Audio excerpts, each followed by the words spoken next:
Hey everyone, my name is Sean Arnold and welcome to Duel Therapy. This is a series where I just talk about anything that's on my mind related to Yu-Gi-Oh! And today I want to talk about two things. I want to talk about an experience I had with dealing with salt in real life, and also about being honest with oneself when playing the game. But before I get into today's episode, I want to give a couple of shout outs. I want to give a shout out to everyone who's been posted on my channel, been posting comments, giving me feedback on the stuff I've been doing recently. Just want to give a big thank you to everyone. Thank you for the warm welcome backs and the excitement that people have been showing over me now posting content, which I'm trying to do every single day, or near enough every single day. There have been people that's been trying to get in contact with me. RB, Toby, I see you, I hear you, dude. And as soon as I can get to grips with what Discord is like, I hope to chat to you guys soon. So yeah, thank you for everyone to just being so awesome with my comments and whatnot. So for today's episode of Duel Therapy, I wanted to talk about an experience which I had when going to a local tournament this past week. So far, for those who've been keeping up to date with my channel, you will know that I've been trying to get into playing Yu-Gi-Oh! In real life and trying to improve my skills whilst doing so. My current goal at the moment is to try and go to YCS, which is going to be at the end of October next month, and hopefully kind of get better at this game and improve my knowledge of the game. Now, I've been going to this tournament every week so far, and this week I'm happy with my progress. I managed to get 4th, which I'm very happy with, but more so I've been happy about kind of improving my confidence and ability to play with people in real life and learning different ways to kind of get better at doing that. Everyone who I speak to at this tournament has been really nice and helpful, particularly one guy who's been kind of like explaining different things to me, teaching me different combos and how to make more efficient plays, and so on and so forth.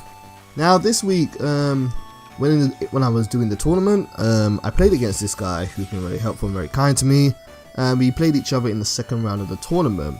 Now we both had lost our first games. I lost to Weather Reports, he lost to Dinos, and as you guys know, I'm playing Trickstars and he is playing Ninjas. And I managed to beat him. I beat him 2-0 quite quickly, quite swiftly. But what I noticed throughout the game was this gentleman was getting really more and more frustrated during the game. And I don't mean just like a little bit frustrated, I mean like he was visibly getting red in the face. And I was really kind of taken aback by that.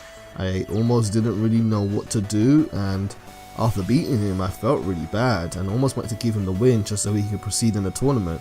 But yeah, it was kind of strange. What I found even more kind of alarming was my reaction to it. I started to kind of like play down the situation to try and make him feel better, saying things like, you know, hey, I'm just here to kind of win, I'm not trying to win, I'm just trying to practice here. Or things like acting like I only won because I was lucky and because he had a bad hand. I'm sure he had a better hand or something like that. As I was trying to do that kind of thing, and that kind of surprised me about myself. And then later on in the tournament, I was playing against another guy who was playing Guardians. And if you know anything about Guardians like to draw a whole lot through their own effects. They do a lot of special summoning, which can be kind of bad when you're playing against Trickstars, because Trickstars like to burn you every time you draw a card, or I can banish to your hand through Trickstar Reincarnation. And he too, throughout the game, was getting really frustrated with playing against my deck. But not only was he getting frustrated, he was trying to challenge me, my plays based on rulings, trying to say that I was doing something incorrectly, and trying to say things like, I don't know, something like Licorice is only once per turn or something like that kind of thing. Fortunately, the guy who was there acting like a judge was kind of like disagreeing with him and managed to support me and say that no, I do know how to play my deck, you know. But yeah, it was again another really strange experience. And then straight away, almost immediately after the game, the guy challenged me again. He says he wants to play against me again, but this time he wants to play me with his 6 Samurai deck. And I was like, yeah, sure. The tournament was basically done at that point. It was my last game I was playing, and I thought, yeah, let me check out 6 Samurais, let me see what they're doing in 2018, if they've got any new support or any new combos, what they're up to in this day and age. But nope, it was the same stuff I've seen 100 times before with 6 Samurais, using their tuner monsters to go into things like Naturia Beast. And it was quite a quick win. I beat him 2-0 again. and the guy was visibly upset and frustrated. And he was saying things. He started saying things like, "Yeah, he hates playing the meta sucks. He will never play meta," and I was kind of like, didn't really know how to say. I didn't want to just say, "Hey, no, you lost because you didn't play meta," but at the same time, I didn't want to lie to him either. So that experience really kind of stuck with me, and in fact, to be honest with you, I found it a little bit off-putting. I was like, do I really want to participate in a tournament and deal with this kind of thing when I'm trying to actually seek to a higher level of play? Who knows?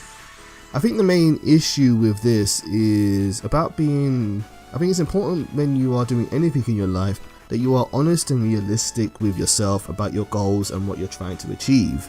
When I was talking to these players throughout the tournament, they kept on talking about their decks in a way and saying how their decks were quote unquote viable. Kept hearing the word viable. I think this is really viable, or I think Guardians can do really good against the meta. They're really viable. And that isn't, it's not always necessarily true. Every time I come back to this game, there's always players that want to play rogue or anti-meta, and that's fine. Whatever you want to do to have fun, that's a-okay, but you can't kind of like pretend and lie to yourself that things aren't popular for a reason. And it's fine to say you want to play, I don't know, something like a Dark Magician deck, but you should know that you're playing at a handicap. Everyone is the same, everyone is playing at the same level until you choose a deck. And if you choose a deck which is just proven to be a worse off deck for the current meta, then you shouldn't necessarily expect or be too surprised when you lose against the meta itself. You can't choose to play a 48 card 6 samurai deck and then kind of get upset when you lose as well to Trickstars. For myself though, I was more surprised about the way I reacted to the situation as opposed to those players themselves. I'm not able to control how other people and their emotions, but I'm surprised that I was almost willing to kind of compromise my own success in order to make someone else feel better. I don't know if that's just because of my history, if that is because of the way I work, and my attitudes towards trying to help others in life, but I'm kind of disappointed in myself that I was willing to do that when I don't want to sacrifice my goal just for someone else's feelings, you know what I mean? Yeah, it's definitely something you shouldn't do, and I could talk about that so much more in other areas of my life, but I'll save that for another time. What do you guys think? Have you experienced something similar to this? How do you deal with real life saltiness? Do you play up to it and say, hey, you're a scrub, deal with it, or do you kind of try and make them feel better? What do you think the best way is to react to that one when you kind of encounter this? And yeah, as always, thank you for tuning into the channel and enjoying my stuff, and I'll see you soon. Take care.